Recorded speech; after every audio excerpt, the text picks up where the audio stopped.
Hey, warm up with us. Welcome. It's the SquadCast. Thanks for tuning in on a Tuesday night. I'm producer Clark. I got Mad Max with me over here.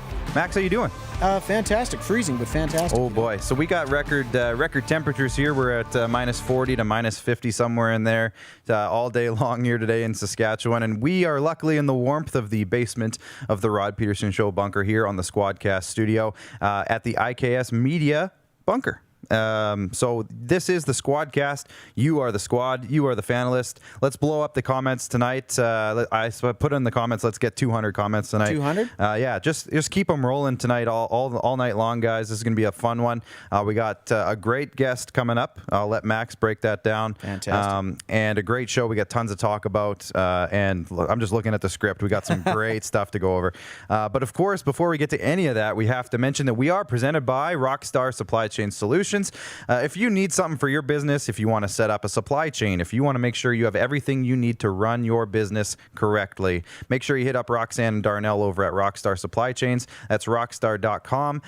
Give them a call. They'll handle everything for you in terms of order expediting. Whoa. Expediting. Whoa. Try saying that word 10 times fast. And all sorts of stuff. They got warehouses full of supplies to make sure everything goes smoothly with your business. Fantastic. And as always, ask us anything throughout the night, throughout the show. Throw it in the comments. Throw a question in there. Start chirping us. Whatever you want to do. We'll get to it throughout the night. Send in your comments, and we'll bring them up throughout the evening on the screen, and you can be a part of the show. So make sure you send all that in throughout the evening. Later in the show is the Vigor fan vote, and I'm looking forward to that because I think I actually won one of these ones, Max. Yeah, It might be my night. Holy. I don't know. Look out, kids. Hey, I'm going to send this over to Max. I'm going to finish sharing the show, please. Hit that share button if you don't mind. It helps us out a lot. And I'm going to share it a couple more times, and Max is going to break down the show. Hit it, Max. Alrighty, sounds good. It's seventh heaven for Tom as the GOAT grabs another ring. We were blinded by the lights from watching a great halftime show, Clark. I loved it. The Weekend. That dude can sing. I loved it. Line finds himself in Torts' doghouse already, while the hometown kid Jack Roslovich keeps the Jackets' boat nice and steady. Oh. There's headlines, news, rumors, and whisperings all around. Nick Alberga joins us. Like Carey Price facing a barrage of shots, he helps us calmly collect our thoughts and leaves no rebounds. Wow, that was an interesting rhyme. Had to think on that one for interesting a bit. Rhyme. It's a jam-packed, puck-filled episode of the SquadCast, and we can't wait to and the Lightning scored already. Did they? Or are you just saying that? I'm just saying that because I feel like that's how it's going to start tonight, because that's how it starts every night for Lightning the Preds. playing the Preds. We'll talk about that with Nick a little later. I'll have a chance to, I guess, controlled, calmly, communicate my thoughts. Controlled, calm, communicate. That's the mantra of the evening. Hey, so. I will. I'll see how you do. I don't know. That's going to be tough. Unless they go down 3-0, that might be. For those who don't know, Max is having a tough time with his Nashville Predators. As you can see, his hat is covering his face. He's a little bit embarrassed. I offered him a paper bag today, but he said he's not quite at that point yet. Can I book a session with you about like teams that you just have expectations for that just completely blow them up? I've been there. That's something that we could maybe arrange in the next week or so. Sure, we should have a little therapy session for sure. It's good for you. Gonna need it. It's good for the soul. It is good for the soul, but I am a ginger, and apparently we don't have those. Max, I'm going to keep sharing here. I got a couple more groups I want to get this into. Can you go ahead and start off with that top of the order? Absolutely. Our new segment brought to you by Flame Tech Combustion Services. Our top of the order tonight, we're going to go through a few quick hitters, talk about a few different topics around the world of sports that have kind of caught our attention over the last week or so. But mainly, I guess, with it being a puck-themed episode, we want to talk about the NHL. And with the NHL kind of starting to experience the COVID effects. Hold on. We got producer Alan in the back. There we go. Sorry, Max. Continue. There we go. That's all right. Fantastic. Way to be, Alan. You're promoted again. Oh, you're back. You're not the intern. But yeah, south of the border, guys, it's not good. We've seen, as Nelson Hackowich alluded to earlier in the comments section, a minimum of 34 games already being subject to postponement, which is going to lead to a drastically condensed schedule in one that is already condensed. 56-game season for some teams. They've only played about 10 to 15% of that. And toward the end of the stretch run here, it's going to make for some awesome hockey watching near the start of baseball season. But at the same time, it's going to lead to some tired hockey players leading into the playoffs. So that was something that kind of caught our attention as well. One thing I noticed just on that is that I think there's been, I want to say like 80 to 85 cases of like COVID protocol so far. One has been a Canadian team. One player has been a Canadian team. And guess who that player was? Pierre-Luc Dubois.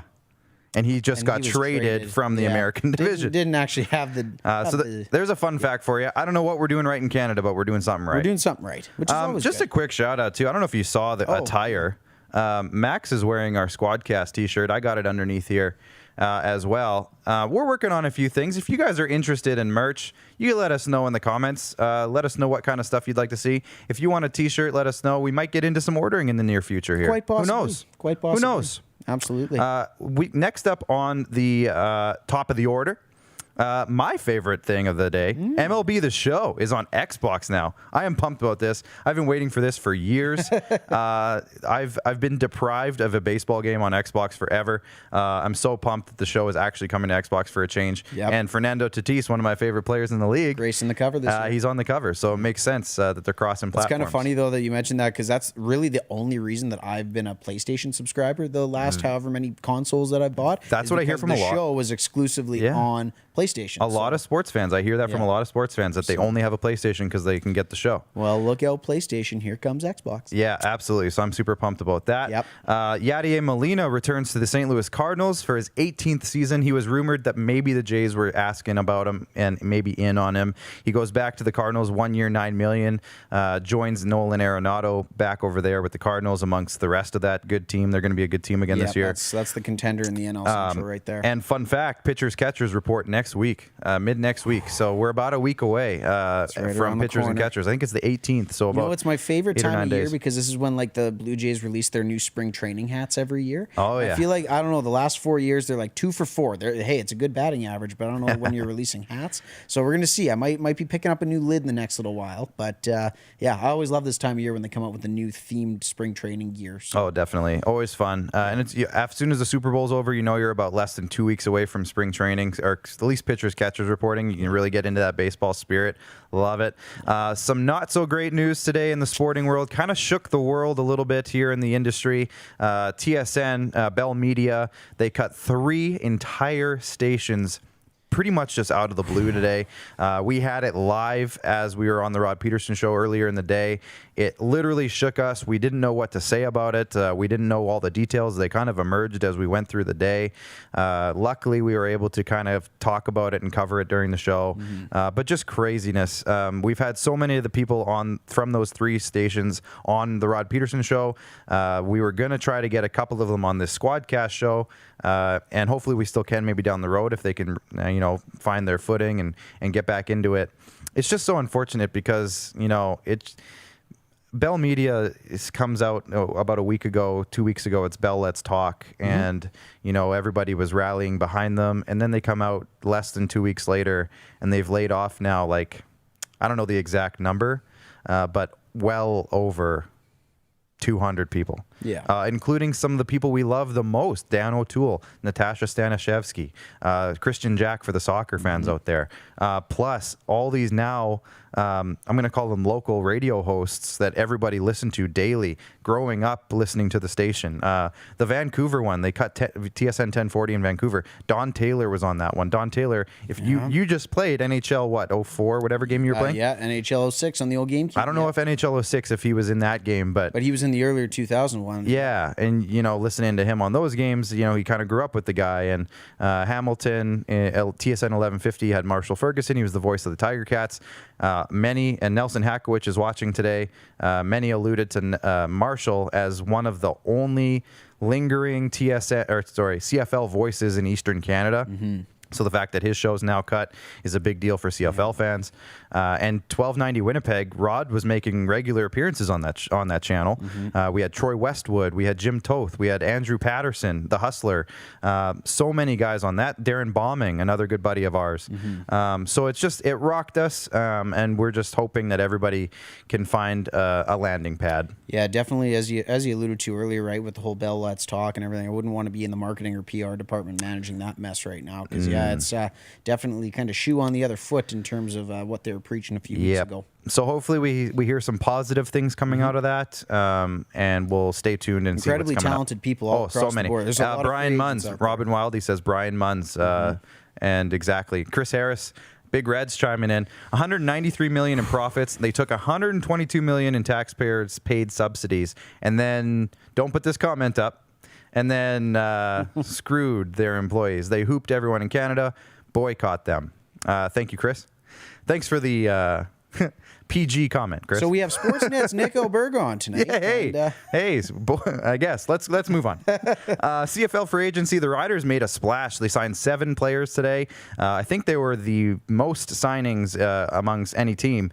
They signed Evan Johnson, Micah Johnson is back, Larry Dean, the linebacker, the Herdman Reed twins, Nakis Onyeka. No, it's his cousin Godfrey Onyeka, and Jerome. I can't think of his first name off the top of my head. I wrote it down, but I didn't type his first name. James Wilder Jr. is off to Edmonton. He's coming out of retirement. Almondo Sewell, who's not on this photo, but he's heading over to Montreal. And Solomon Elamimian has decided to retire. I'm going to send everyone over to 3 Down Nation for all the latest. They have a tracker over there. They have news articles for every single signing. We had Justin Dunk on last week. Perfect place to go check out all the CFL news. And finally, Brian Burke and Ron Hextall are heading to the Pittsburgh Penguins to take over the team. We got a picture for that one too here, gents. This one kind of came out of nowhere as Brian Burke was working Hockey Night in Canada. Sure. Well, yeah, Ron Hextall was rumored. Hextall's names were in there, but yeah, he was rumored. But Berkey kind of came out of nowhere. I love it personally. Oh, me too. I think it's going to be awesome to see how they tinker with that team. And all the rumors, and we're going to get into this with Nick Alberga, so I don't want to dive too deep right now. But all the rumors were that there was a mismatch of approaches to how they wanted to handle the team. So whether Jim Rutherford wanted to tear it down and rebuild, or push, and keep going. The ownerships didn't want to do one or the other. So I don't know which one it is, but I think we're about to find out. So they bring in rival Ron Hextall, who had Philadelphia Flyer fame and lore, to run the Pittsburgh Penguins. Who would have thunk it, hey? Yeah, I know. So I'm just excited to find out, because we'll know soon what direction the ownership wanted to go in. Absolutely. And we'll see. That was the top of the order, and that is brought to you by Flame Tech Combustion Services. Flame Tech strives to provide comfort for everybody in communities across Saskatchewan. Flame Tech is proud to support local businesses and initiatives throughout this great province. While the world seems to be facing one challenge after another, our focus at Flame Tech has remained the same for 20 years. Visit flametech.ca for more information today. Great new partners over at Flame Tech. Yes. We're getting into our first topic of the day. First off, just get to a couple comments here. Nice. Robin Wildy says, nice signings. Almost makes you forget. He's put the surfer emoji, Charleston Hughes. Yeah. It's funny because we put a poll up on today, who's going to win free agency or who is winning free agency. A lot of people said the Rough Riders, and we said, it's funny how everyone was bashing O'Day. I think Nelson actually said it. It's funny how everyone was bashing O'Day about a week ago, and now everyone says he's doing a great job. So funny, and that's all across all sports, right? Yeah.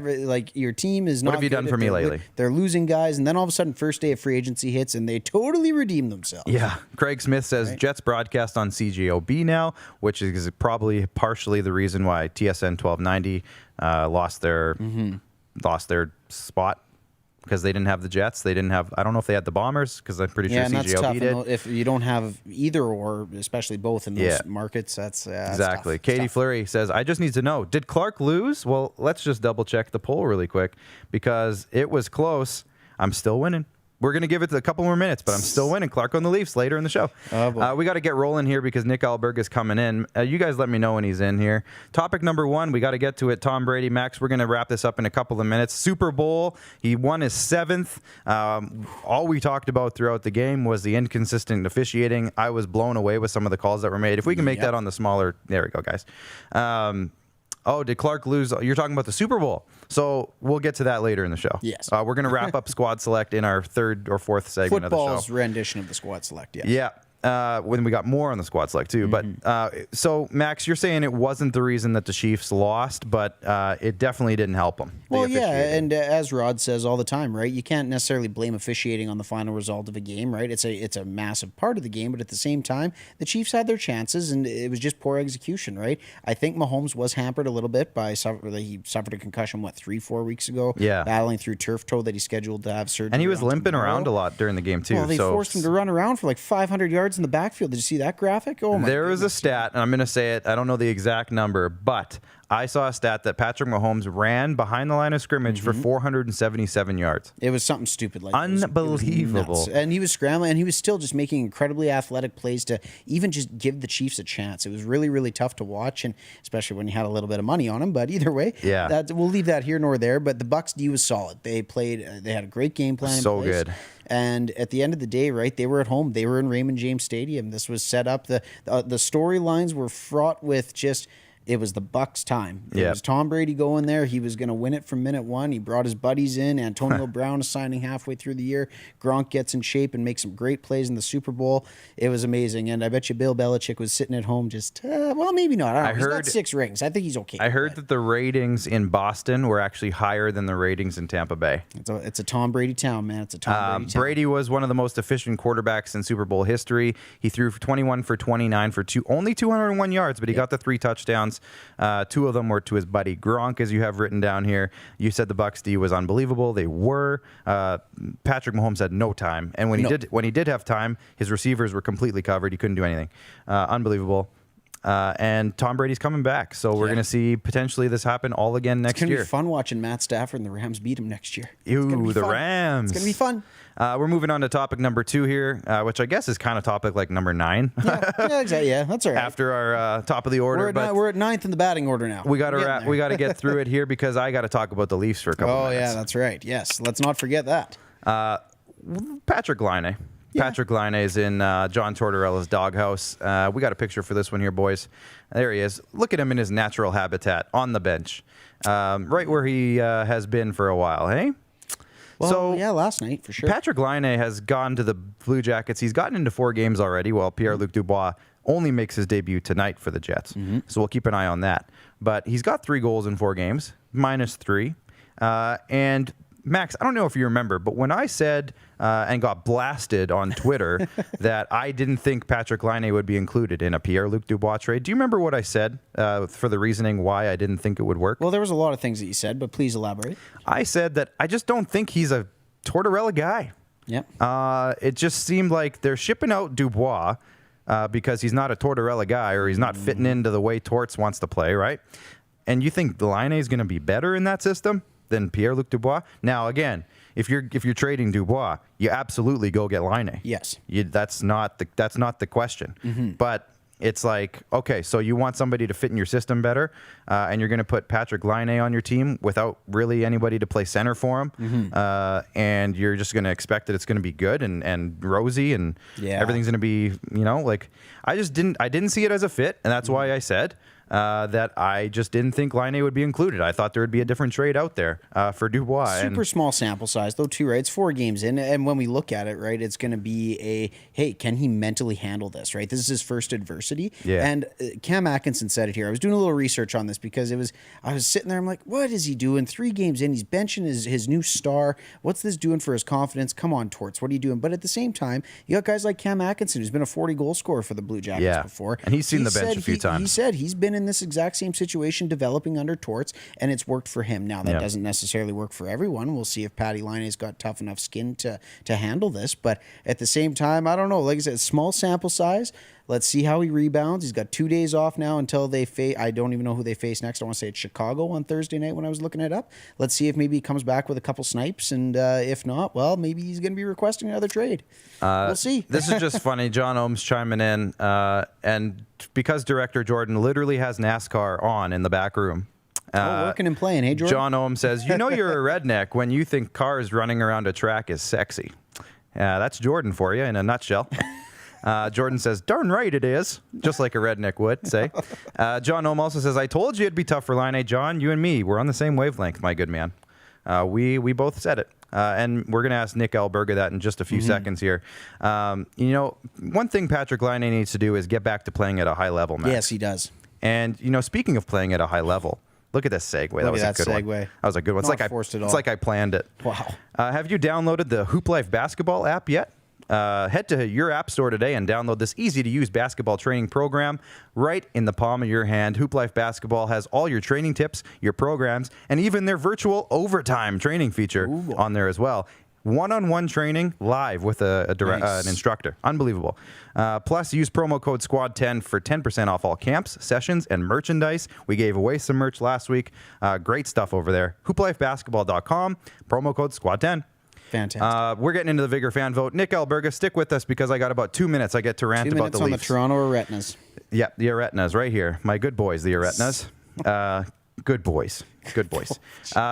So we put up the vote just a couple hours ago. It was a bit of a late poll. We usually get it up earlier. Should but I leave or just... No, please stay. I need you to hear about a winning team. Since you're wearing the Predators hat, you need a little winning in your life. You've been waiting on that joke for a while. Hey? Yes. It's been a long time. This is what, week 19? Of our show's existence. Yeah. Clark on the Leafs has been in the poll, I think, 18 of the 19 weeks, and I've never won. So this is my opportunity. Neither do the Leafs. I beat out the Super Bowl halftime show. I beat out the NFL quarterbacks carousel just by a little bit, and Super Bowl snacks. We were going to talk about Super Bowl snacks. It wasn't exactly a stacked lineup. Maybe no. I don't know. I think this was a good week for me. This was. Clark on the Leafs won, and I just want to say a few things, and we'll get to Nick Alberga because there's more to talk about with Nick later, but. I just find it's crazy. You know, they've been through some injuries. Joe Thornton's been hurt for a couple weeks. Nick Robertson got hurt early on.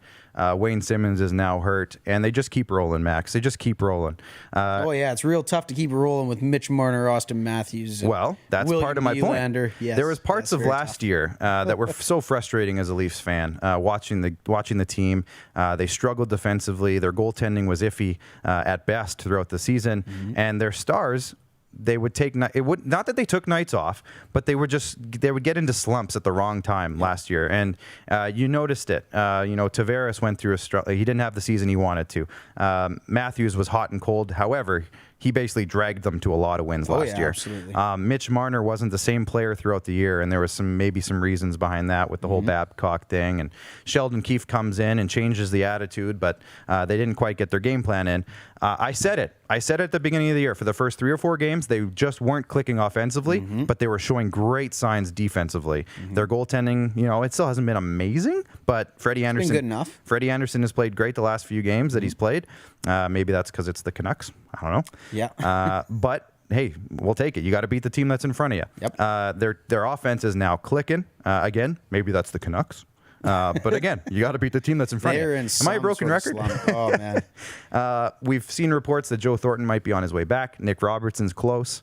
Wayne trains at the station for 6 weeks getting some repairs done. Yeah, Wayne's hurt, so that's going to be interesting. But if we can get a couple guys back into the lineup, it just gives us more flexibility. And I am loving where the Leafs are right now, and I hope they keep rolling. So being the staunch staunch Leafs fan that you are, I don't know where the connection came from. Avalanche?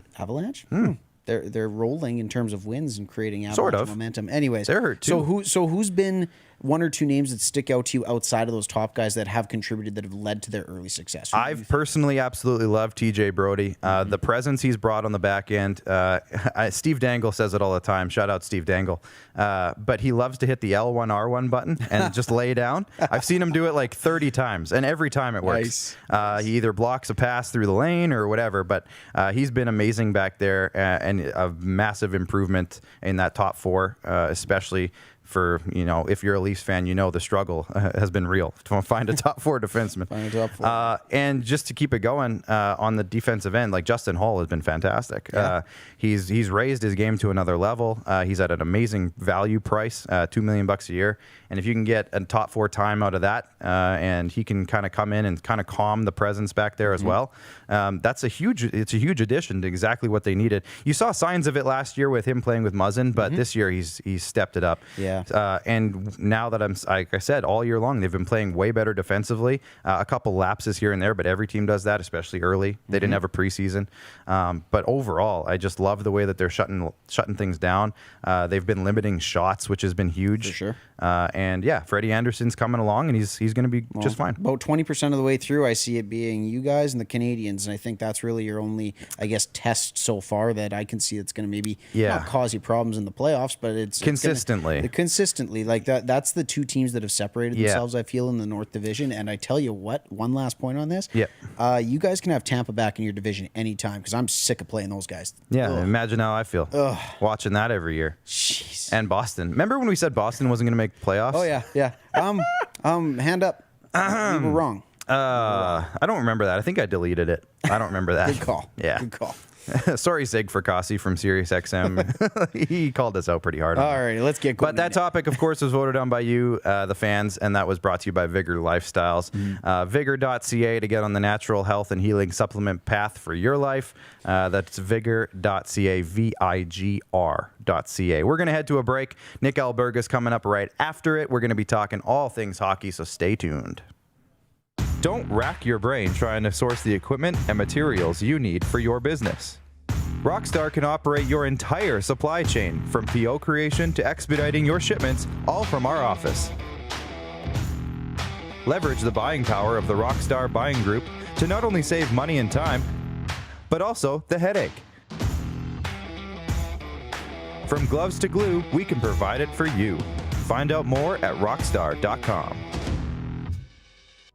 Comfort has always been something we, as people, strive for. It means that the places we live and work, and that the people we care most about, are able to go about their lives focusing on the things that matter. While the world seems to be facing one challenge after another, our focus at FlameTech has remained the same for more than 20 years.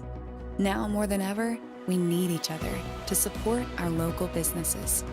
As an industry leader in combustion services, we are proud to attend to the needs of our communities and support the local economy. He's covering everything that matters to you. It's the Rod Peterson Show. Tune in live Monday to Friday, 10 a.m. to noon to catch the show live and be a part of the action. Take control by commenting live and sharing the show with your friends. Everyday hoop life.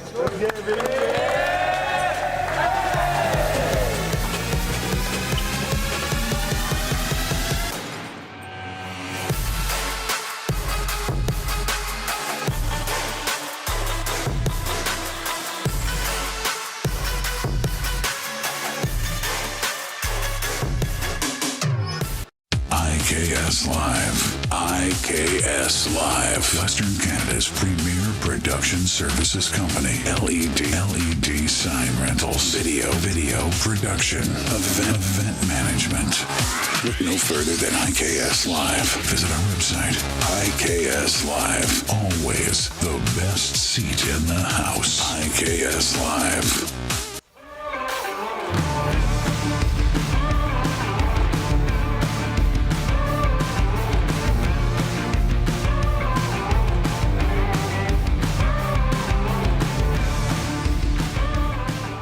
All right, we aren't going to waste any more time. We are back from break. Welcome back to the SquadCast. Hockey fans have been salivating in recent weeks as the league is in full force. And one guy who is a must-follow on Twitter, at the Golden Muzzy, by the way, through it all is Sportsnet's NHL radio host Nick Alberga, and he joins us tonight. Nick, thanks for jumping on with us for your second appearance here on the SquadCast. How you doing tonight? Yeah, stop it. I'm blushing. I'm great, guys. How are you? Fantastic. Not too bad. We're a little cold out here. I don't know if you saw it. It's minus 50 over here in Regina, Saskatchewan. Wow. So we're surviving. Thank God for furnaces. Yep. Shout out furnaces. But hey, Nick, before we get into the hockey talk, because we got all sorts of stuff to go over with you here tonight. You're in Toronto. You work for Sportsnet. The Blue Jays. They have been adding a few names recently, and I don't think they're done yet. But what's the vibes right now in Toronto around the Blue Jays? And give us some thoughts on the move so far. Yeah, no doubt people are rather fired up. You know, I think honestly they would be more fired up had we thought that the Blue Jays would be in Toronto this upcoming season. I don't think they're going to be. I think they're going to start in Dunedin, and I think that's going to take away from what they have going here. Ultimately, it's sort of they're all in right now, right? And, the fact that Marcus Semien, hearing his comments, I don't think he's long for Toronto.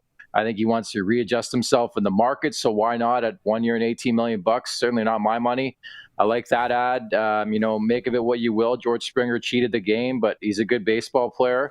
I got no problem with the Blue Jays picking him up. I felt that way from the beginning, by the way, on George Springer. I can't respect somebody like that. But anyways, I think it's a great addition nonetheless. His numbers have been pretty much the same since everything went down.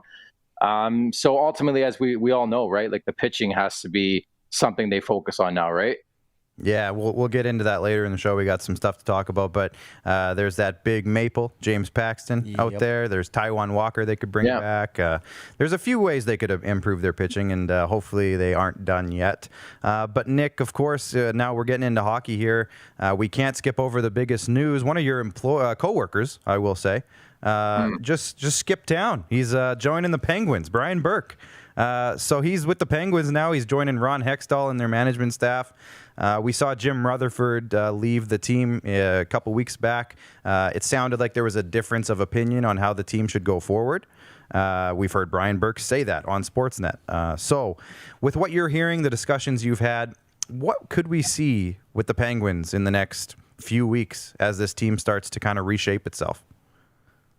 Well, first and foremost, no doubt a bit of a shocker through Sportsnet. I don't think anybody knew, and I think hearing Brian Burke today, it sounded like he didn't even know for a long, long period of time. It was consummated in the span of about 4 days. Didn't even have a chance initially to tell his family about it, and I totally get it from that perspective. Certainly, I think you look at a team like the Pittsburgh Penguins, and Brian talked about it earlier today. Just ownership down.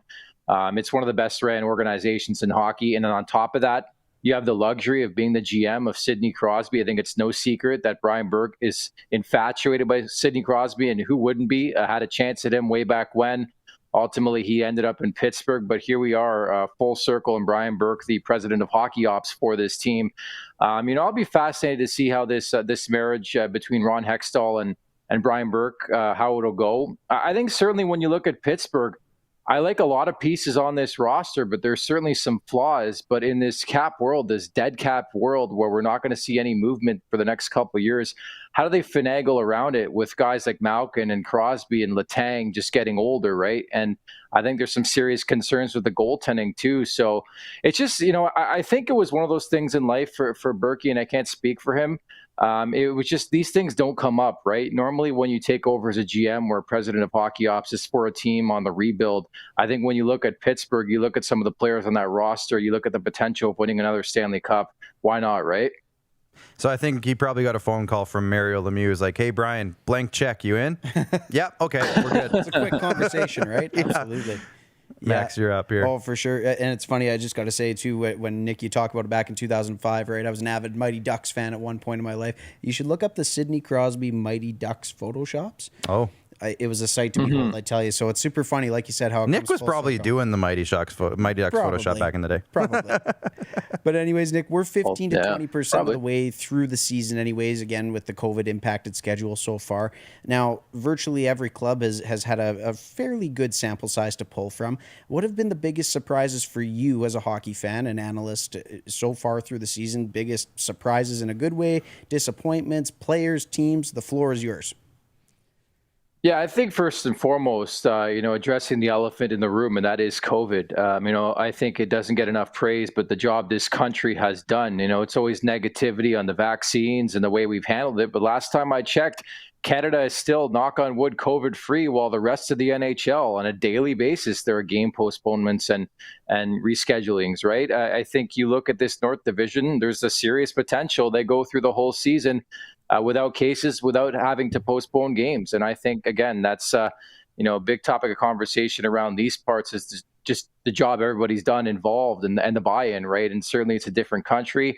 But from a hockey perspective, I think just getting this opportunity to see the Canadian teams in the same division, I think is just tremendous. I do like it as a one-off. As you mentioned before it came on, I still would love to see the Maple Leafs in a division with the Tampa Bay Lightning, the Boston Bruins, because I don't know if you got a chance to look at the standings. It's the same old story. Like Toronto's there, but there's Tampa, there's the Boston Bruins. So it's the same teams. Well, I'm taking nothing away from what the Maple Leafs done thus far. I think they've been outstanding, 10-2-1 through the first 13 games, as you guys documented. No doubt they're one of the better teams in this country, but I would love to know how they would stack up in the Atlantic Division. Tampa's a good team. Boston's a good team. The Montreal Canadiens are a fantastic team. And then you had teams on the upswing that maybe, the Buffalo Sabres. We have no idea what that team truly is because they're just ravaged by COVID right now. So that's my infatuation is if it was the old world and we have the normal divisions, where does Toronto stack up against the rest of it? So just to build on that, because that's actually one thing I was going to mention, we're going to see throughout the season, we're going to see teams with really good records and teams with really bad records. And those teams with really good records are going to make the playoffs. And when these teams play each other in the playoffs, they're eventually going to meet another team from another division that they haven't seen all season long. Is there a division right now that you could see getting absolutely shell-shocked when they get to that semifinal round, no matter who the winner is, just given their competition?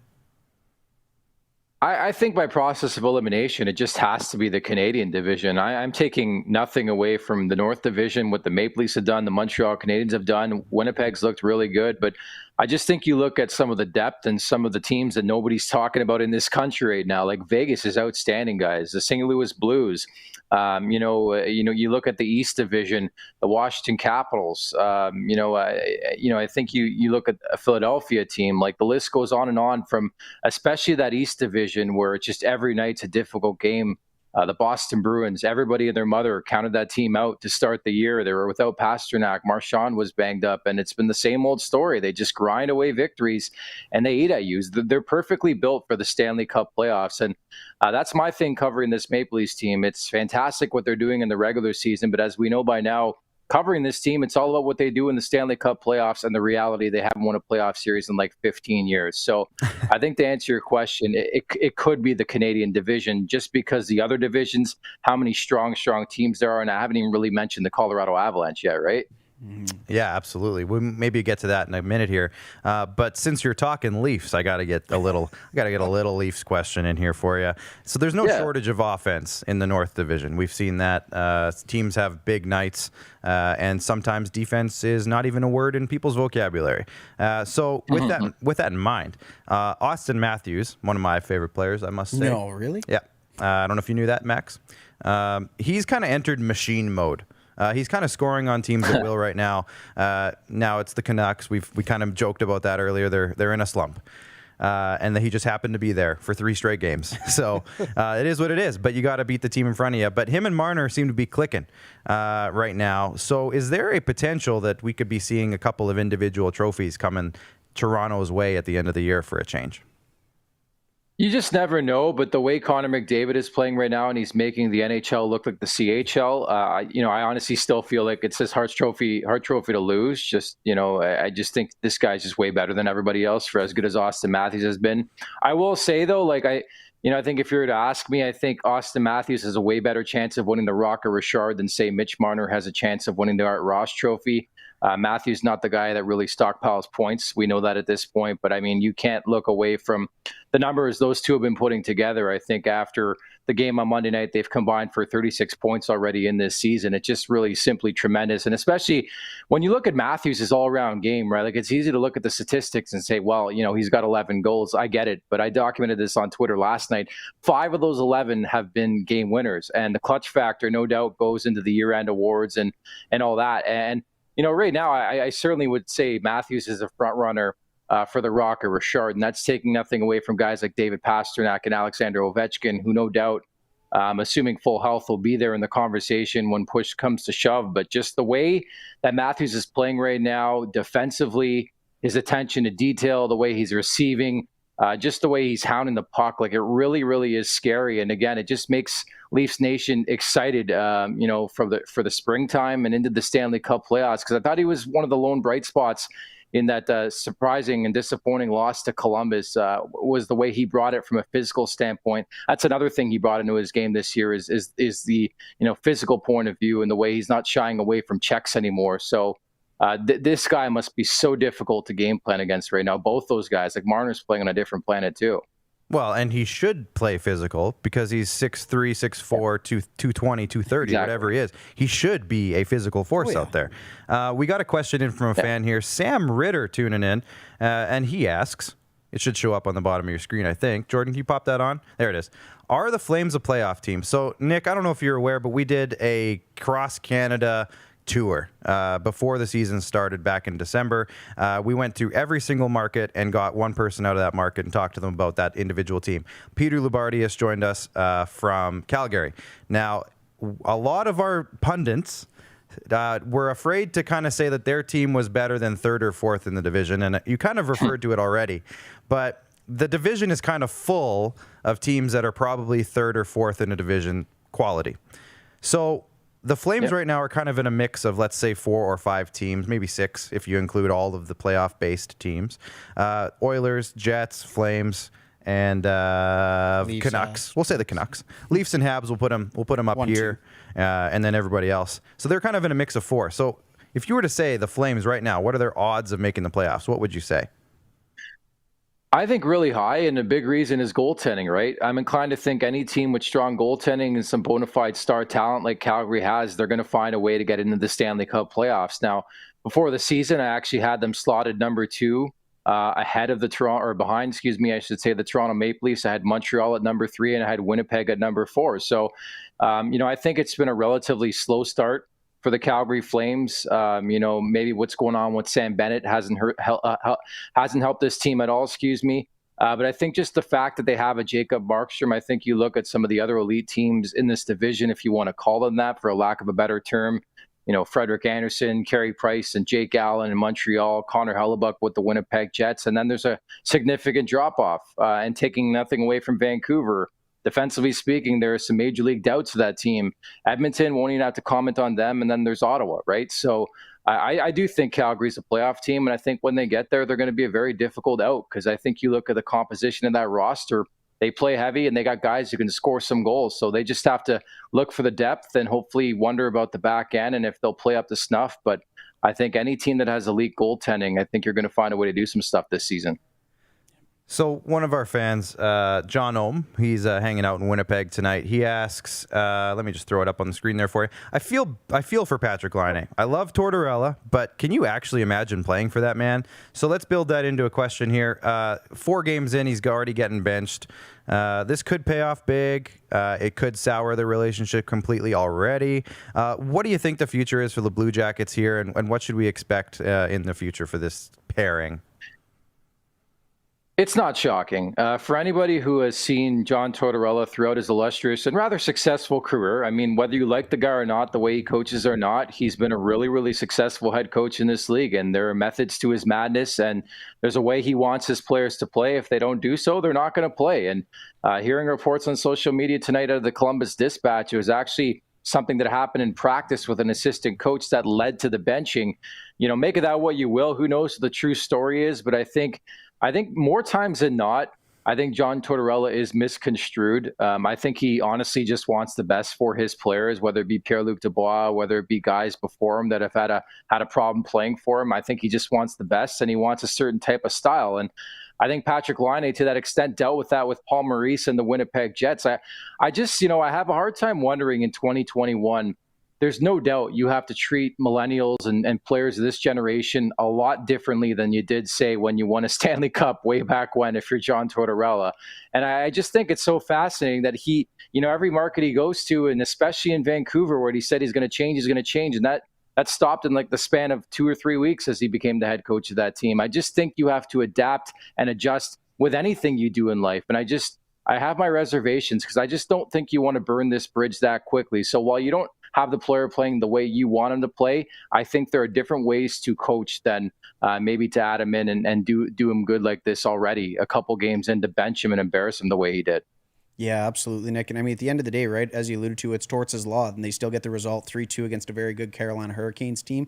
At the end of the day, whatever he's doing seems to work, no matter what market he goes to. The forgotten man in the trade, Jack Roslovic, the hometown kid, he's had a very, very successful start, 7 points in 7 games since he's gotten back to Columbus. Is it possible that he could end up being the most prominent part of this deal with the contract uncertainty around both Pierre-Luc Dubois and Patrick Laine? It's just kind of funny to see how the hometown kid has really responded to this new change of scenery, although can you really call it a change of scenery when you go home? He was already there, too. He's already there, exactly. So can you just comment kind of on that in terms of his effect on that group and again, the goal that he scored last night for the winner? Yeah, I think it's massive. And again, this is taking nothing away from Pierre-Luc Dubois.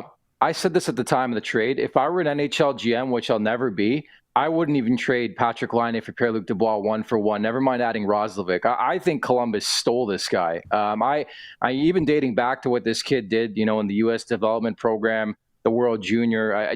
The pedigree's there. Like, he's a perfect example of a player that just wasn't meshing in that environment in Winnipeg, goes to a new team, and he's ripping it up. That was an unbelievable game winner against the Carolina Hurricanes on Monday.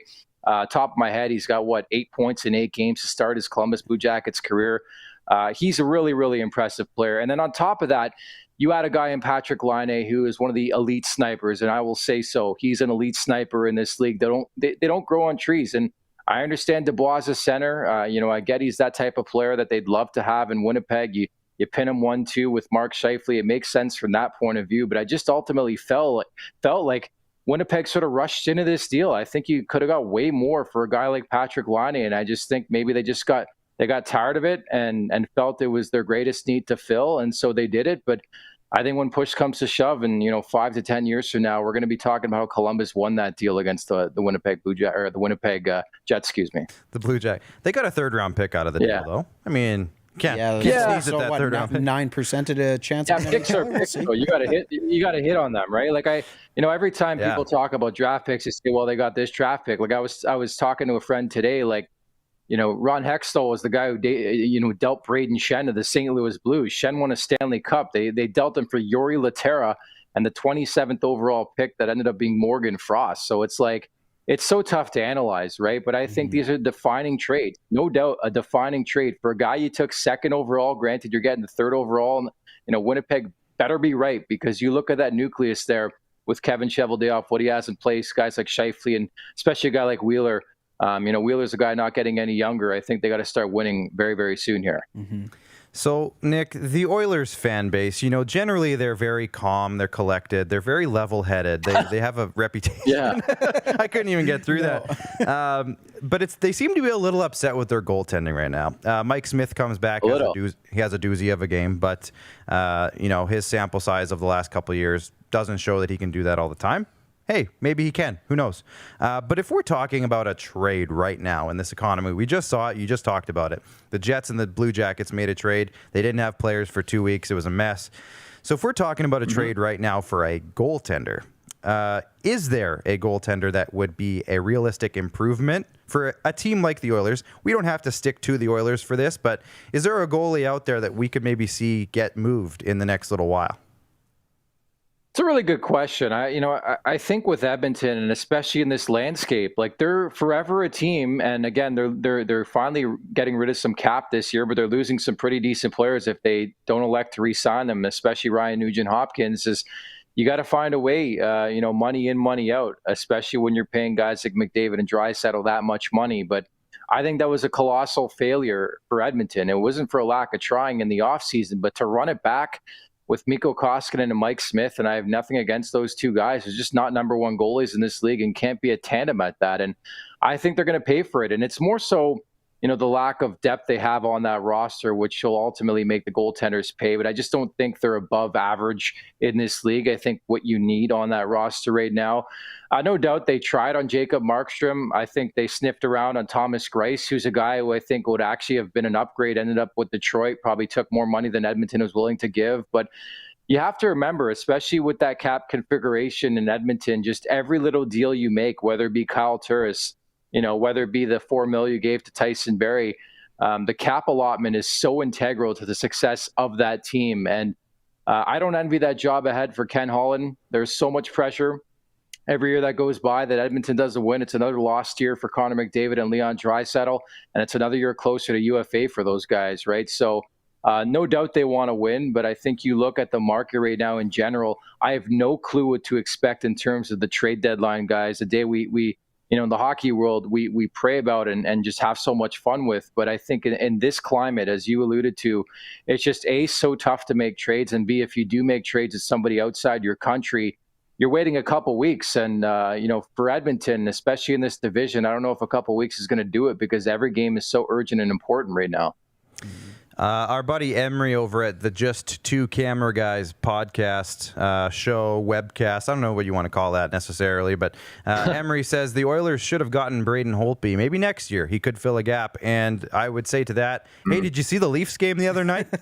I'll just leave it at that. Nick, you are a massive New York Islanders fan, and you don't hide it. You're very open with that. Can you give us your early assessment on your favorite team who are currently sitting in a playoff spot at 5-4-2 over in that East Division? You'd be shocked how many people message me about the Islanders. Like, Well, you give them a lot of reason to. Well, I do. I give them attention, right? Any fan base you give attention to, they just love you. But, I'm just, again, the Maple Leafs have John Tavares. We'll leave it at that. I think that team's honestly going to be hard-pressed. I think there's, some fleas in that team this year, especially in that division. And Islanders fans, their biggest rebuttal to that, and again, they don't realize that I'm a 31-year-old man. I really don't care who wins anymore. Yeah, I was a Maple Leafs fan growing up, but at the end of the day, I just love hockey. They think I'm the biggest Leafs fan ever, so they throw at me, the AHL division.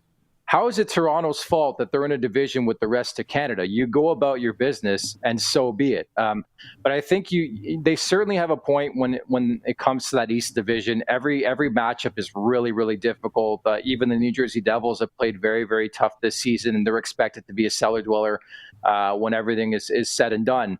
But I think you look at this Islanders team from a defensive standpoint, something they've been very, very strong in the last couple of years. They've been so out of the gates. Now, I think in general in that division, it's been difficult to find any consistency with all the COVID cases and the postponements. So I'm going to give them the benefit of the doubt.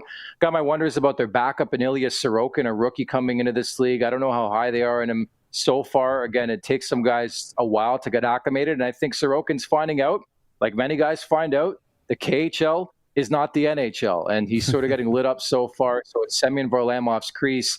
And again, I just don't think the Islanders have enough goal scoring, but we'll see what happens here. Semyon Varlamov with 3 shutouts on the year. I think he has a 932, 933 save percentage. Been great. Doing pretty okay. Yeah. We made a quick studio change. Jordan, I don't know if you can go to a quick wide shot. We mentioned John Tavares' name a second ago, and he just happened to be sitting right here. John Tavares. There you go. Toronto Retinas. I'm surprised that you. How good has he been this year? Right? Oh my gosh! I mean, huge. That second power. I love the. Now I'm getting Leafs. Now I'm getting into the Leafs again. I love when they split the power play units up. That was, I think, a stroke of genius. I hope they keep doing it. I know that loaded power play is fun, but I love the fact that they split it up and they were still dominating. Sorry, I just got off on a little Leafs tangent there. That's okay. Max, you have a question. Yeah, absolutely. Well, just wanted to kind of finish up on the Isles there. If the mood happens to sour on Barry Trotz, we will gladly take him back in Nashville behind the bench. Questions asked. Yeah. How's John Hines working out? Yeah. Well, we'll leave that for another day, Nick. That might be a Twitter conversation we'll have to have. No. Bring it up now. Let's go. Go ahead. Let's hear it. Well, I was just going to ask that, though. Can you do me a favor? And much like Alexis Lafreniere, who should get you on his payroll because I think you might be solely responsible for his lone goal on the campaign. Yep. Can you throw out some positive vibes for UC Saros tonight? Because my boys need a win bad. They need it real bad. So what's wrong with them? I've got my thoughts that kind of coincide with my nightmares at night, but I'm interested in your take. What's going on with the Preds? I just feel like Peter Laviolette was a good coach and the right coach for that team. I just think they don't have the depth, and I think they overvalued Matt Duchene and Ryan Johansson, who they're paying $8 million a season to. You try to bring in Granlund back. It didn't really work out the first time, so why do you bring him back? Eric Hall is the same type of player, right? I think they looked long and hard at a Mike Hoffman, just didn't work from a money perspective.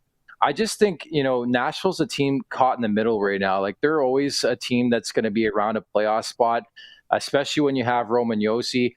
I still think they're waiting for you, Saros, to take that next step to be, that counted and trusted upon number one, especially with Pecorine getting later on in his career. I think his years are numbers. Certainly, we can all agree in the NHL. Like, he's not going to give you the Rene numbers from the past, and we're seeing that so far this season.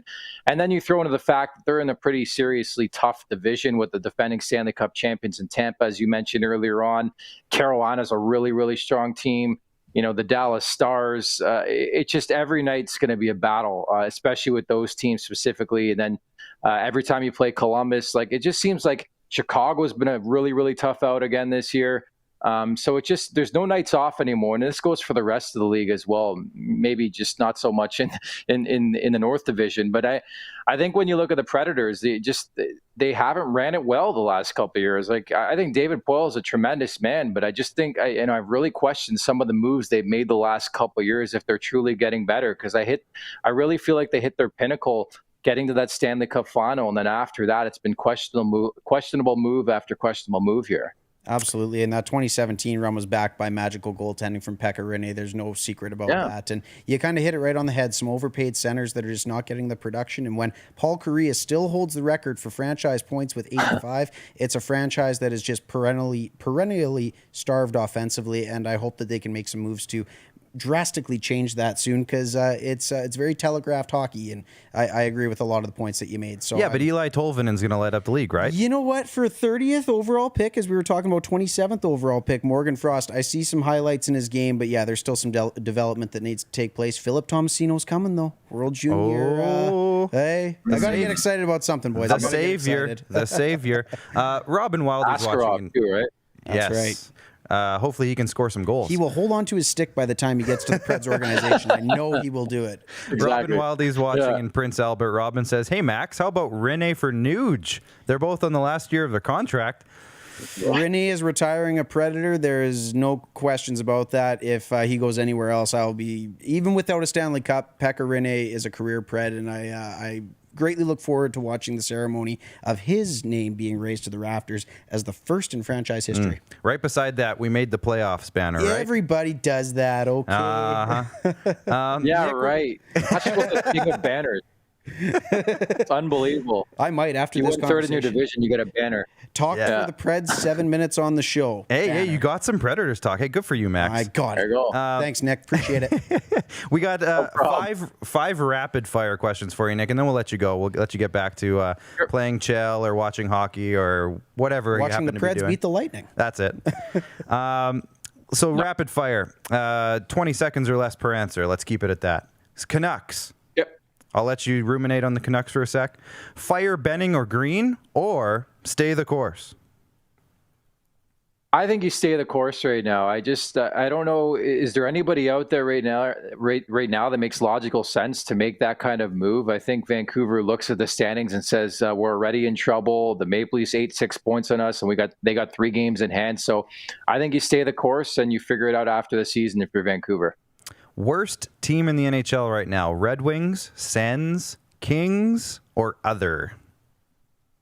I'm going Detroit. This is a simple one. I think Ottawa's better than they're showing. I just think from a defensive standpoint, they're a work in progress. But you look at that Detroit roster, I've watched a lot of Red Wings game. When Philip Zadina is your best player outside of Dylan Larkin and Anthony Manta's being healthy scratched, I'd love to see Owen Power in a Red Wings jersey. Ooh, there we go. Building a team. Who said you can't be a GM, Nick? Rookie of the year. Call me. Rookie of the year. Kirill Kaprizov, Tim Stützle, or other. Insert name here.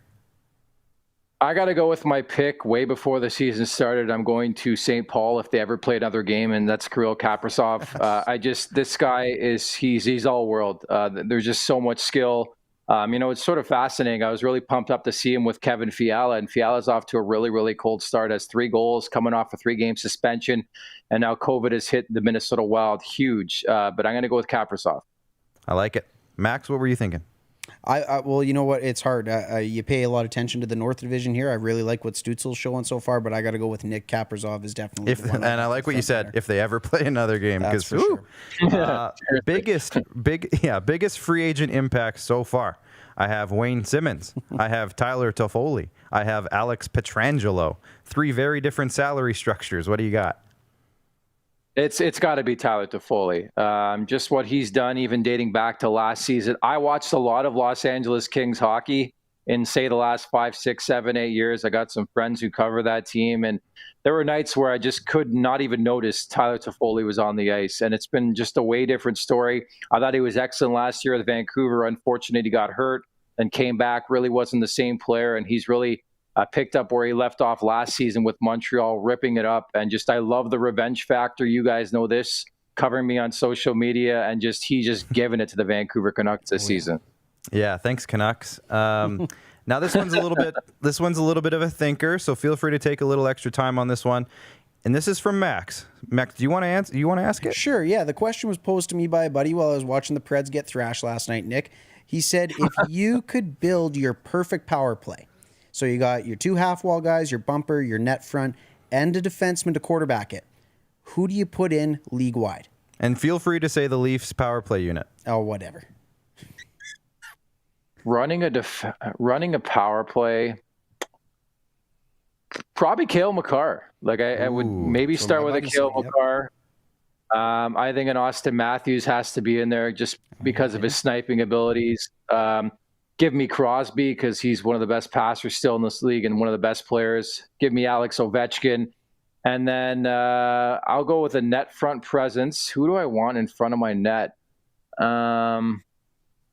I'm trying to think on the spot here. Yeah. I want a guy who like take a beating in front. What sort of Simmons has done so far, and for some reason, because I'm watching the Panthers. Yeah, like I think Wilson. I'm watching the Panthers game. I keep thinking of Patrick Hornqvist, but that type of edge.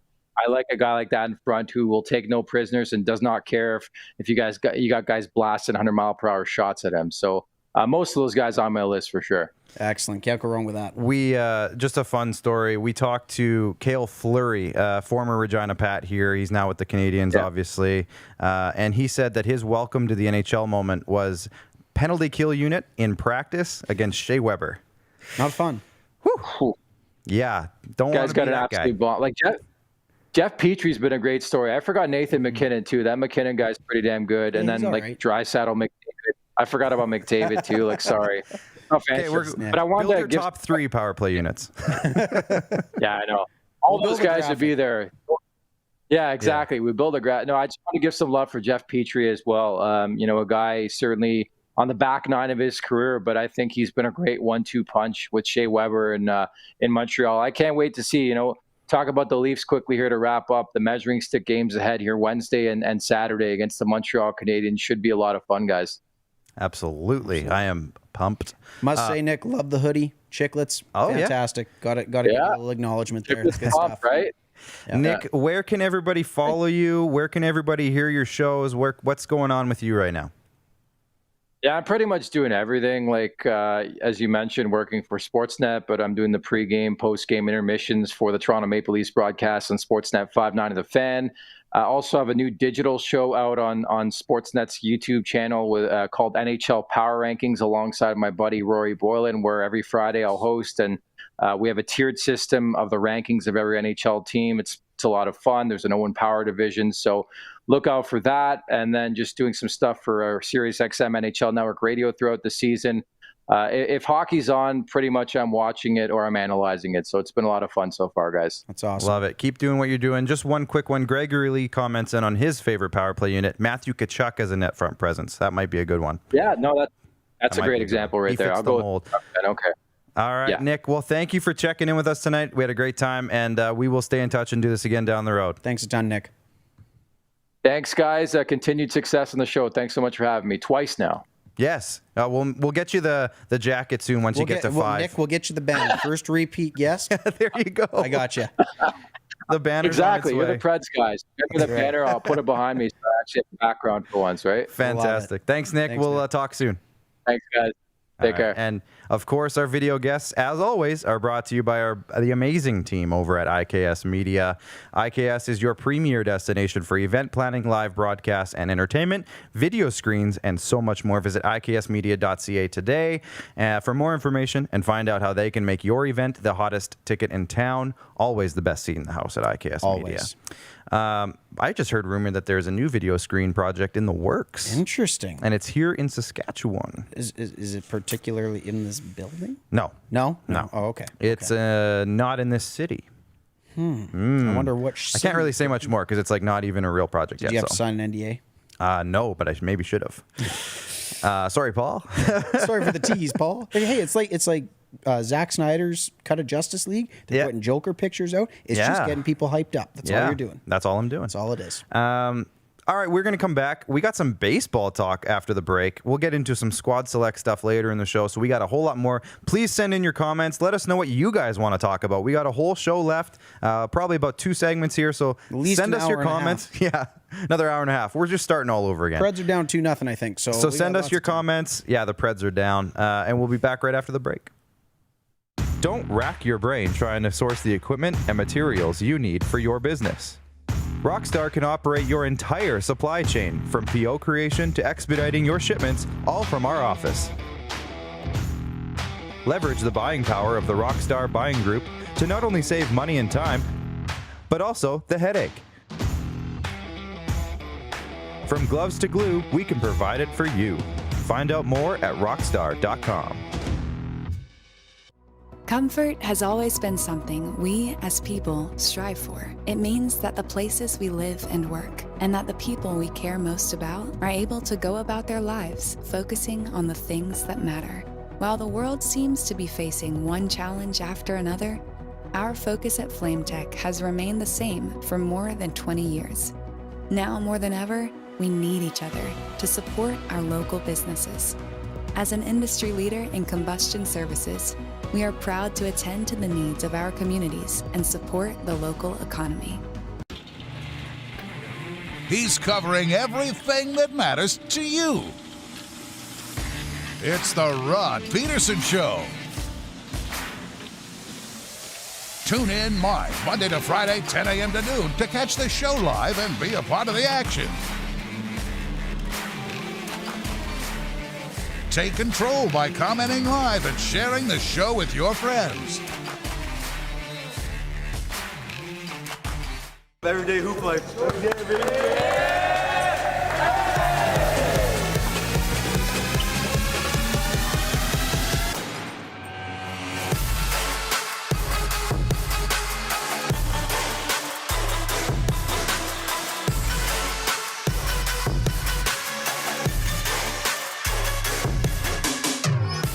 IKS Live. IKS Live. Western Canada's premier production services company. LED sign rentals. Video production. Event management. Look no further than IKS Live. Visit our website. IKS Live. Always the best seat in the house. IKS Live.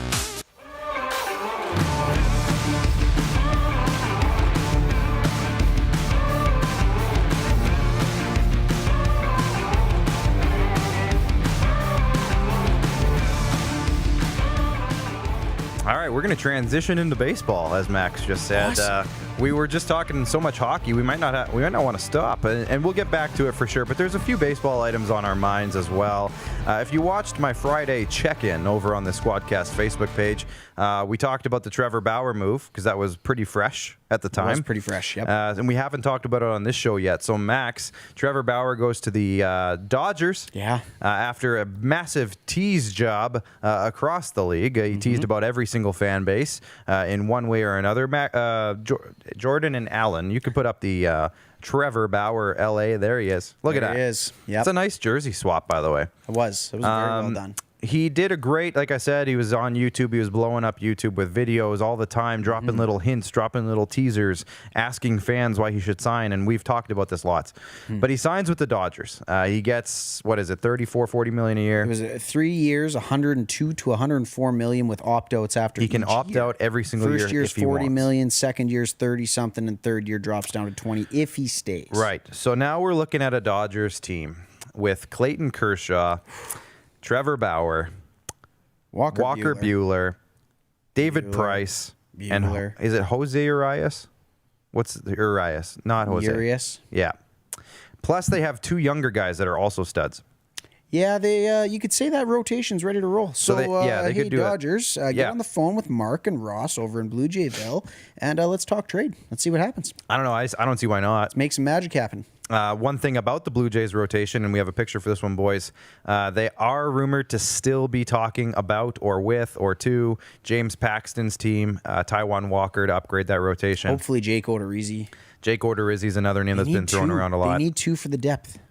Yes. So, sorry, I have something in my throat, but we have been talking on this check-ins a lot about the fact that the Blue Jays, I don't know if I've mentioned it on this actual show, but the Blue Jays don't have anybody they can hand the ball to in the playoffs outside of Hyunjin Ryu right now. And when they did last year, it didn't go well. Nate Pearson's a guy. that you hope can be that guy, but he's your hope guy right now. He shouldn't be your yes for sure guy right now. To me, he should be your fourth starter. He should be the guy that you might hand the ball to maybe in the first round, see how he does, and then go from there. Yep. But you need a vet right now. You need at least two, like Max said, right now for those Blue Jays, for me to feel comfortable with them going into a playoff run. If they really want to make a playoff run, which I think they do with that lineup. Actually, we still have the lineup from a couple weeks ago. Alan, you can throw that up if you'd like. There it is. Look at that lineup and tell me that this team's not trying right now for a playoff spot, playoff run. It's built to win. Not to mention they were trying to get Yadier Molina. They're not done yet, so they have to be bringing in some guys. We saw some other news as well. Sean Doolittle and D. Gordon signed with the Reds. I thought that was an interesting couple of ads. Yeah, for the Reds, they don't have a lot cooking. When you lose Bauer, they still got Sonny Gray at the front of that rotation. Joey Votto. Joey Votto's kind of fading a little. I was doing some research because I need to talk with the Snowman about the NL Central. Oh, that's your next division with the Snowman? Quick plug for our good friend Brian Snow. Brian Snow. Follow him. Snowman in the morning. Official SIT morning. Yeah, he's got a lot of channels. Absolutely. Follow. Just type in Brian Snow and you'll find him. Either way, a couple of minor moves for the Reds. I don't know if it really makes them competitive. That's the Cardinals division. With the acquisition of Arenado, they're built to win. That's simply put. Adam Schultz. What's the over-under tonight? We didn't really set one, but I'm going to say 8:30. I think we can get out of here by 8:30. So 20 minutes? Yeah. Is this our last segment? I don't know. We'll have to jam in. We got to talk Squad Select. Squad Select. Maybe talk a little bit more hockey. We'll see. Elvis Andrus got traded to Oakland from Texas for Chris Davis. That was one that we kind of talked about. Very interesting move. Yeah, if you're Chris Davis, you're not happy right now. You're 33, 34. You're going from an established Oakland team that always competes to put it lightly, it's a rebuild in Texas. It's a full teardown. So if you're Elvis Andrus, hey, maybe you get back to the playoffs. Maybe you meet the Jays again. Maybe you don't have a running mate that punches Jose Bautista in the face. But again, interesting swap. Oakland needed a shortstop, right? Yeah. Did Marcus Semien play a lot of time there last year? He did play a lot of shortstop last year. You needed a replacement there, and they got a good one. Elvis Andrus can still play ball. One good thing for Chris Davis, though, is he knows he's going into Texas right now to be their 3-hole, 4-hole hitter.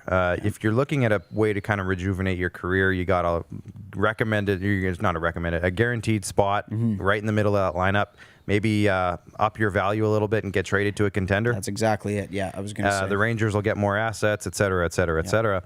This one was interesting to me, and I don't know if Darnell Theris is watching right now from Rockstar Supply Chain Solutions, but the Chicago Cubs, we were talking about them tearing it down. They go out and sign Jock Peterson from the Dodgers. Yeah. And that's not a tear down move. All of a sudden, they're not tearing down. They're right in it again. They're not giving up yet. So their lineup's looking pretty nice right now, too. Darnell sent me a picture of their lineup. They still have lots of guys. They still have Rizzo. They're kind of in the same pattern as the Jays, though. They've got some bats. You've got Chris Bryant. You've got Anthony Rizzo, Wilson Contreras. There's still some guys there that can hit the ball. But you lost John Lester. You lost Yu Darvish. Javier Baez. That's the other name. I couldn't think of it. Just came to me. They've got some bats, but their pitching rotation is going to be the question, and that's the thing that's not going to be able to keep up with the Cards. Yeah. Jamie Anstey's chiming in from Halifax. Great show, as always, guys. And Max knows I'm only chirping about his hat. Oh, I know, Jamie. Jamie was the victim of the Preds' last victory when he went on Twitter a little early and was commenting some things that he should have been commenting on, Jamie. Jamie's had an interesting few days on Twitter, haven't you, Jamie? Haven't you, Jamie? We love you, Jamie. Now, I think I'm supposed to be going on Jamie's podcast tomorrow night, the Offside Hockey Podcast. Interesting. Are the Leafs playing? Yes. Great scheduling, guys. Yeah, thanks a lot, guys. Guys are all Leafs fans. I didn't even think about that. Wow. We'll figure it out. I'm not too worried. I think it's at 7. Intermissions, cut the clips together. You have the technology. We do. We'll figure it out. Yeah. I'm excited to talk to the boys, even if it is during the game. But we'll see because I don't know if they're going to want to not watch the game. We'll see. Another move that was made, Nelson Cruz goes back to the Twins. Yeah, I like that. I think it was a 2-year deal at his age of, I think he's like 39. 13. Oh, was it just 1 year? 1 year, 13. I thought I saw 2 years. But anyways, maybe Nelson an option, Cruz. maybe a player option.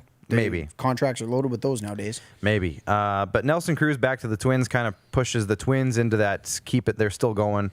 They were strong last year, strong last couple of years, and they are still going. The White Sox. The White Sox are back in the conversation in the AL Central. There's a ton going on in the AL Central now after it was kind of looking like there was going to be the White Sox and nobody else. Yeah, exactly. The Twins are still in it. If they can retain Odorizzi, too, like we've seen some guys go back to their teams. That's where he is. That's where he was before, so we'll see. I mean, the pitching staff needs some help in Minnesota. We got a few questions coming in here, and we're going to get to them after the break. Actually, you know what? Let's do our squad select wrap up, and then we'll get to some fun questions, a little more hockey talk to finish off the show. Sounds fantastic. Squad select. We don't. I don't think I even have the graphic for it from last week. I didn't put it in. I wonder why, Clark. Well, I won technically this week. You won the week. This week, but you won the battle. So we had some more. War. No, I didn't win the war. So we had some more fun with the Super Bowl. We mentioned it last week. I was down 3 points behind Max, or 3 games, whatever you want to call it. So we made 5 different options to bet on. We did prop bets. It was fun. It was a different way to do it. We picked most passing yards, which I won. I picked Mahomes. You had Brady. Although Brady did have a better name. Although Mahomes did throw the ball. Oh, Jamie Yancey's tossing in why he got in trouble on Twitter. Sam Bennett going to Toronto. Makes sense. Hey, makes sense. Not for Willie Nylander. However, back to the topic at hand. We picked first touchdown, and there was a little scandal in that because little controversy. On the graphic, Max puts teams that scores first. It was supposed to be first touchdown. So you picked the Chiefs on that. Yeah, I did. The Bucks actually scored first. Yep. Most field goals, I picked that one, and I picked the Bucks. You actually won that one. The Chiefs had more field goals. That's all they got was 3 field goals. That's all they got. We had Gatorade color, which again was a scandal because you thought it was orange. Well, I was told by a buddy that I was watching the game with virtually that that Bruce Arians, somebody won a bet that it was orange. Right. So we were thinking, was there multiple buckets? But all the pictures are the bucket was orange. The bucket was orange. I know that was not the bet. No, but it ended up being blue, so I got that one. And then the winner of the game, I picked the Chiefs. Max got the Bucks, and of course, Max won that. Wish I would have went with my squad select picks and my actual financial decision making on the weekend. I know, right? Never bet against Tom Brady. Just don't do it. Even if you lose, you'll still make that money up the next year. So right? Yeah, exactly. So I ended up technically winning that week. I got 3-2. I think I went 3-2 on the week. So I won it. Jackson Seal checking in. Shout out Jackson. Send us a question, Jackson. What do you want to talk about? We got about 15 minutes left. So I won the week. Max ended up winning by 2 games. So Max is the champion of the football squad select. Now this leads us to a question. I'm going to make a banner. Yeah, you're going to talk about banners. Let's do it. We were going to get a trophy. We might still get a trophy. Is it in the budget? I don't know. You're the budget guy. I am the budget guy. It's going to t-shirts though. Sorry. Yeah, let's put it in t-shirts. I like that better. But our next topic is we're going to switch into hockey, I think. How should we do it? So there was an option. I think there's a lot of games usually on Wednesday nights because it's kind of that Wednesday night hockey thing. Yep. And hold on, I'm just reading some of the comments. Clark, didn't you pick Mahomes to win it in our family chat? Yes, and I picked him in squad select and I lost. Adam Schultz said $110 of profit for this guy. That'll be Schultz. Nice job. Not bad. That's a Tom Brady Tampa jersey right there. Adam, were you the guy that bet a bunch of money and then went streaking on the field? That's an interesting story. That was very interesting. Maybe I have to talk about that after the break. Yeah. But yeah, we want to do hockey. So how should we do it? Should we, on Tuesday nights during our show, pick Wednesday night hockey games? Or do we do a live broadcast on a Saturday morning and pick Hockey Night in Canada with Saturday night games? So that's what we're kind of battling with right now. We don't know if we want to make it an extra thing that we do on Saturdays, if we want to do it just on the show at the end of the show like we've been doing and pick Wednesday night games, or how should we do it? Sunday games? I have no idea. I have an idea that maybe we'll have to talk about off air that involves a new partner acquisition that we've mentioned in the past. So maybe it'll be decided for us depending on if some bills are paid. We shall see. Okay, that sounds amazing. But the thing is that like the hard part is we have our show on Tuesday. For football, you have the week of prep and it's fine. Nothing changes. In hockey, you could have a game Wednesday, Thursday, Friday. 3, 4, or 5 guys could get hurt. Goalies could get hurt. Maybe a goalie's not playing. You don't know until Saturday. There's so many things that go into hockey on a day-to-day basis that's different than football. So we can't pick Saturday. Much harder to bet. We can't pick Saturday games on a Tuesday is what I'm trying to get at. So should we do Wednesday? Should we do a Saturday completely separate broadcast on Saturday mornings, like a coffee get-together type idea where we pick hockey games for Saturday night? I'm open to it. Maybe we'll do that. We're going to take a break. We'll come back. We'll talk a little bit more hockey. We got some questions coming in. Send us all your questions right now. Bombard us for the last segment, and we'll get to them all. None on the Leafs, please. After the break. And yeah, we've had enough. We've had a good amount of Leafs talk. I got some Preds talk tonight. I'm content. I'm content. Oh, Robin saying Wednesday, early vote leader. We'll see you after the break. Don't rack your brain trying to source the equipment and materials you need for your business. Rockstar can operate your entire supply chain, from PO creation to expediting your shipments, all from our office. Leverage the buying power of the Rockstar Buying Group to not only save money and time, but also the headache. From gloves to glue, we can provide it for you. Find out more at rockstar.com. Comfort has always been something we, as people, strive for. It means that the places we live and work, and that the people we care most about, are able to go about their lives focusing on the things that matter. While the world seems to be facing one challenge after another, our focus at FlameTech has remained the same for more than 20 years. Now more than ever, we need each other to support our local businesses. As an industry leader in combustion services, we are proud to attend to the needs of our communities and support the local economy. He's covering everything that matters to you. It's the Rod Peterson Show. Tune in live Monday to Friday, 10 a.m. to noon to catch the show live and be a part of the action. Take control by commenting live and sharing the show with your friends. Everyday hoop life.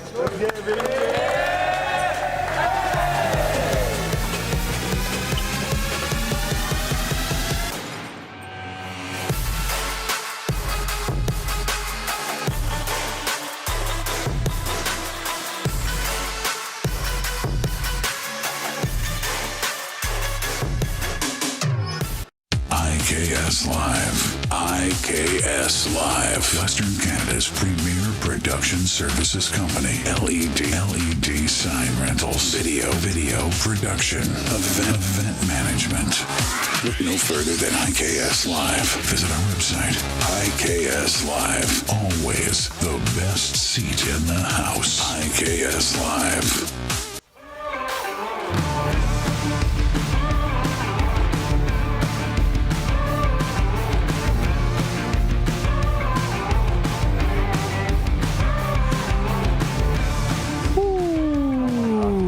Okay, I had to make the noise before we came back on because Max is all excited. We go to commercial break and Max is like, "Oh, hey, the Predators are up 1-0.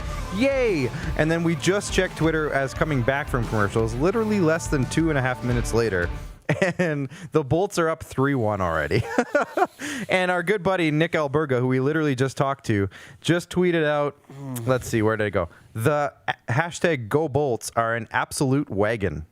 Yep, they are. Sure it's are. funny because we just talked to him about that, and that's just hilarious. I love it. We're going to get to a couple of your questions, maybe talk a little bit more hockey here before we go. Robin Wildy says Wednesday for this new squad select format for hockey. I don't mind that. It gives us a chance to kind of wrap up the show again. We pick 5 or 6, maybe we do all battle games or something. I'm not sure how you want to do it, but yeah, we can figure that out. I like Maybe the battle hockey, game we format. might have to. Yeah. Because hockey, it's like you could go 0 for 5 in your picks if we pick different games. And I don't know how many games there's going to be every single Wednesday. Yeah, so we might just have to battle format, which is fine. Like tomorrow night, for example, there's only 2 Wednesday night games. Yeah. So I don't know. We're going to have to figure this one out. Maybe we mix and match a little bit. Maybe we do there's 12 games on Saturday. So I think Saturday is probably the way we want to do it. So I'm thinking a Saturday morning type We'll get deal. creative in terms of how we want to roll that one out. But There's Adam Schultz. Saturdays, then I can always chirp you live. Don't have to worry about this night shift. Hey, there you go. Never picking the Flames, Schultz. Jackson Seal says the Leafs are number 1. I think he's referring to Nick Alberga's Bolts wagon tweet. We had one from Gregory Lee a second ago. Gregory, where'd you go? Who do you guys think will win the Maurice Richard this year? So that's I think an you know excellent my question. answer. Austin Matthews is going to win the Maurice Richard. However, let's look at the goal leaders right now. I had the stats up. Did I lose them? I don't even need the stats up. The guy's missed some games. I'm going with David Pasternak. Pasternak, That guy puts pucks in the net, man. He is just an unbelievable, unstoppable machine. I was watching a game the other night where they were down, I believe, 2 to the Flyers, and he single-handedly got them that game, got them the win. And that line that Boston has assembled for $18 million of Bergeron, Marchand, Pasternak. Bergeron's getting up there, but that's still one of the most dangerous lines in the entire league. Robin Wildy's getting on board with the Saturday idea, the SquadCast Saturday morning cartoon show. LOL. I like it. We've got the technology here in IKS Media to possibly make that happen. Maybe that works. Start a GoFundMe to pay We're for it. talking goals. So Austin Matthews has 11 right now. Tyler Toffoli has 9. 8 of those are against the Canucks. He's a Vancouver Canucks part owner. Yeah. What he is. Yeah. Brock Besser has 9. Connor McDavid and Leon Draisaitl have 9 and 8. Josh Anderson has 8. So you're seeing a lot of a trend here. See, that's the thing, though. It's the Canadian division. The top 6 goal scorers are from the Canadian division. A lot of goals, not a lot of defense. And Kyle Connor and Johnny Gaudreau are right behind them. So 8 of the top 10 are from the Canadian division. So is that a good thing or is that a bad thing? Well, this is interesting, and I'm curious what everyone's thoughts are. At this point in the season, I think it's fine. Because this is why I brought it up to Nick Alberga in his interview. One division is going to be all high and mighty about themselves. Let's say the Leafs, for argument's sake, no bias here, but let's say they Just finish. say the Avalanche. Just say a different team. No. Just hear me out. So fine. Let's say the Canadians finish first in the North Division, right? Canadians finish first. Maybe they're like, out of 56 games, maybe they go on an absolute tear. They win 40 games. It's all against the one division, right? Yes. So what if they then get to the playoffs, they maybe win a round or two, they get to that semifinal round, and they play, I don't know how they're going to do it. Are they going to be playing the East Division? Are they going to reseed? It's the East because are they going to reseed? I think I heard they're going to reseed. There's a reseeding format that they'll end up. So they'll probably, if they have 40 wins, for example, because like I said, you're only playing within your division, so every game is a 4-point game. So teams are going to have really good records and really bad records. That's just how it's going to be in every division. You don't have a chance to play out of division games to kind of work your way up. It's all in division, right? So there's going to be a really good record. There's going to be a bad record. So if Montreal has 40 wins, it's all against the Canucks, the Flames, the Senators, the Leafs, etc. They're going to get into a round against, let's say, the Boston Bruins in the semifinals in that East Division. Is it going to be a case of that we see the Boston Bruins are so much better because they're a tougher team and they've played a different style, they've played harder teams, tougher games, right? And then they're going to get absolutely the Canadians are going to get absolutely wrecked because they're just used to playing the North Division. You know what I'm saying? I feel like there's going to be that. And that's the thing with beating around the bush. I think that could happen. I mean, we're still way too early to tell, right? We'll see where the Bruins end up, right? Maybe they're a 35-win team. It's a 70-point team. And like you said, the Canadians accumulating all those points against... again, we'll call it what it is. The North is a weaker division overall. I don't know. See, now here's the thing. It's exciting hockey. I might argue It's incredibly exciting hockey. Now, Robin Wildey says, do the division-only games skew the stats? That's exactly kind of what I'm getting at right now. Yeah. You see 8 of the 10 goal leaders are from the Canadian division right now. So, it's skewing the stats. If you're playing the same teams and you're seeing the same guys, et cetera, it's going to change the way your stats end up at the end of the year. But, one team, the division I keep looking at right now is the West Division. So you see the Blues, the Golden Knights, and the Avalanche. It's going to be hard to get out of that in terms of playoffs. It's super top heavy. But the rest of their teams, they're playing the Coyotes, the Ducks, the Wild, the Sharks, and the Kings every night. Don't count the Coyotes out quite yet. They've beat St. Louis 3 of their last 4 games. Okay, fair. Sure. But I'm just saying they're not. I feel like the Canadian division, 6 of those teams could and should make the playoffs in a normal year. Could. In the West Division, 3. And that's it. Yeah. So, to me, anyways. So, you look at that, maybe the Blues, maybe they get a little cocky with themselves when you get into the playoffs. You know what I mean? Like, maybe the Golden Knights are a little high on themselves when they get into that semifinal round and they think, we're gonna see in May. We've been trouncing teams all year and now we're playing this Canadian team, whatever. They've been weak or whatever. And then the Canadian team may be surprised. That's why they play the games. I think that semifinal is going to be very fascinating. Yeah. No matter what happens. It's going to be very fascinating because you're going to see worlds collide that haven't seen each other all year, and it's going to be weird. It's going to be interesting. 100%, and that's where this year, unlike any other, right? It's not having that taste against anybody outside your division that just makes for so much speculation about what could happen, right? Yeah, there's no grounds for comparison. No, none whatsoever, except for the first 2 rounds of the playoffs, right? So it's going to be really interesting to see, and I think that's maybe how it would have to be determined, regardless of what happens.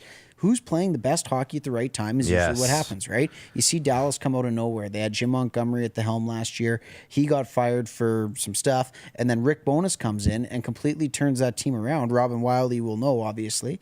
It was a fantastic run, and it's who gets hot at the right time. Yeah. So we'll see what happens, and it's going to be those first 2 rounds of the playoffs. I really think if there's some meaningful hockey going on, some really good series, it's who's playing the most competitive, who's got that most snarl, who's got that playoff identity, who's got about that truculence, as Brian Burke would like to say. Well, clearly the Penguins now. Clearly the Penguins now. Craig Smith says, so looking forward to seeing Dubois tonight. Go Jets. Yeah, let's see how that pans out. Very much as Wonder if he's well. going to end up on the bench. Craig, I need to chat with you soon because I think we got to get you back on this show. Yeah, absolutely. Within the next little coming while. up on the draft. The draft is coming up. We got to get our scout Craig on it. Yep. Craig, start scouting. Actually, Craig, hey, I'll tell you this. I sent Craig a message on the weekend to compile some scouting reports for us. Craig doesn't need to get his knowledge going. No, he's got good. the knowledge. He's got it all. have you guys seen Craig's TV setup? He sees some games. He sees some games. Actually, I saw a hilarious tweet directed at Craig. I think it was Joel Gasson, Craig. Correct me if I'm wrong. You know what I'm talking about. There's a laptop out now that has 7 built-in screens or something along those lines. Different screens that you can use. It looks like a freaking military missile launch pad. Yeah. And he's like, Craig, yeah, Craig's ready to roll. I like it. He's like, Craig, you need this to watch your football games because it's just like a big laptop with like a bunch of different screens. Craig, how does that work? Do you have like 7 Red Zone subscriptions under different email aliases? Like, how do you just all the different games at one time? I'm fascinated. I don't think he's legally allowed to tell us. Oh, okay. It's a secret of the scouts. Yeah, we'll leave it at that. was Joel Gasson. I had a feeling. Joel Gasson, who writes for 3 Down Nation. He's got a Rough Rider podcast. Used to be on CGME. Great guy. Chad Isaac, of course, he's saying go Flames. Yeah. Robin Wildy's giving us thumbs ups and some flexes. I'm not sure if that's in reference to the Stars because they made the Cup final but lost. And they hung a banner as well. I'm going to pass that by Kathy. You're talking about the laptop? I like it. Yeah, Kathy, open up the wallet. We got to get Craig a new laptop. Jackson, I don't know if you guys talked about it yet. Probably did. But let's go Larry Dean signing. Yeah. So I don't know if you want to talk about what the Riders did today. Max, I know you're not totally on top of it, but that's fine. The Riders signed Evan Johnson from the Ottawa Red Blacks, formerly of the University of Saskatchewan. They also went out and signed Larry Dean. He was with Hamilton. He also played with Edmonton in his career. Now, it's funny because Justin Dunk said that those 2 guys were going to sign with us last week on this very show. About exactly a week ago. About exactly a week ago right at this now. time. And it's funny because we didn't necessarily report it, so maybe that's our fault that we didn't put that out there. We should have. What are we doing? But Justin did. Justin went out and did. And I just saw, I'm not going to name names, but I saw some people coming out in the last 24 hours and saying, hey, my sources are saying that Larry Dean and Evan Johnson are going to sign with the Riders. No, Did Justin. that ruffle your feathers, Clark? Yeah, a little bit. I feel because Justin said it a week ago, and he's been saying it for a week, and it's just like. So I have your a question. Sources, So educate me a little bit for maybe myself and our fellow viewership who aren't as up on the CFL. I'm a big NFL fan, have been for the last I don't know how many years. Yeah. But the CFL. Now again, this is where it's going to be tough because it's a year like any other, or unlike any other. Sure. So are all of these contracts being signed right now? I have to assume that it is a if we play situation, right? Yeah, like it's last year was too. Some guys demand bonuses, so some guys will get paid bonuses. So would any of the guys that the Riders signed today be in that bonus baby category? It's hard to say because the CFL doesn't give out any information, right? That's tough. They're That is secretive. tough. They're the most secretive league in the world, and maybe that hurts sometimes. Their No, interest it definitely levels. hurts sometimes. You don't have to Because- say maybe. It definitely does. Yeah, like you don't know if a guy's getting a salary bonus. You start seeing, and we talked about it with Justin Dunk actually, but you see these guys getting cut every single year right before free agency opens up. And it's because they have a roster bonus coming up. And it's like, I wish I would have known that. Then maybe I wouldn't have been surprised by the fact that I just bought a jersey of this guy and it was $250 because I got it customized at the store and now it's useless. That was a cool story, though, that I saw on Twitter. Did you see? I'm sure you must have seen that. The gentleman who's a big Argos fan who got a Matt Nichols jersey for Christmas or whatever it was. And the Red Blacks actually sent him a Matt Nichols Red Blacks jersey. But I read the caption. He's like, appreciate it, guys. Thank you very much. But I'm a double blue diehard all my life. And like, that's awesome. But you know what? The CFL needs to do that all the time. Yep. They need to do that all the time. They need to continue doing that. Every market, every team, they should be looking for those opportunities. And to me, it's just baffling how they don't. Yeah, Jackson, it wasn't the person you're mentioning. It was somebody else. But I don't want to get into arguments. Darren Slade, a good buddy of mine, he says, is Marner and Matthews the reincarnation of Adam Oates and Brett Hull? It's a great comparison. It's the other way around, though. Are we talking about their awful goal song as well with the Oates Hall and Oates? Oh, well, hey. Sorry, yes. I just wanted to figure I don't like the goal song. I'll say that publicly. Awful. I wish they would have changed their goal song by now, but it's the other way around, though, because Matthews, if you're comparing him to Hull, he's the center. Hull's the winger. Jamie Yancey says, FYI, I had the over. Yes, we are above the over right now. Did you guys bet on the over and under today, Jordan and Alan? Jordan's watching had NASCAR. what? He can't be disturbed right now.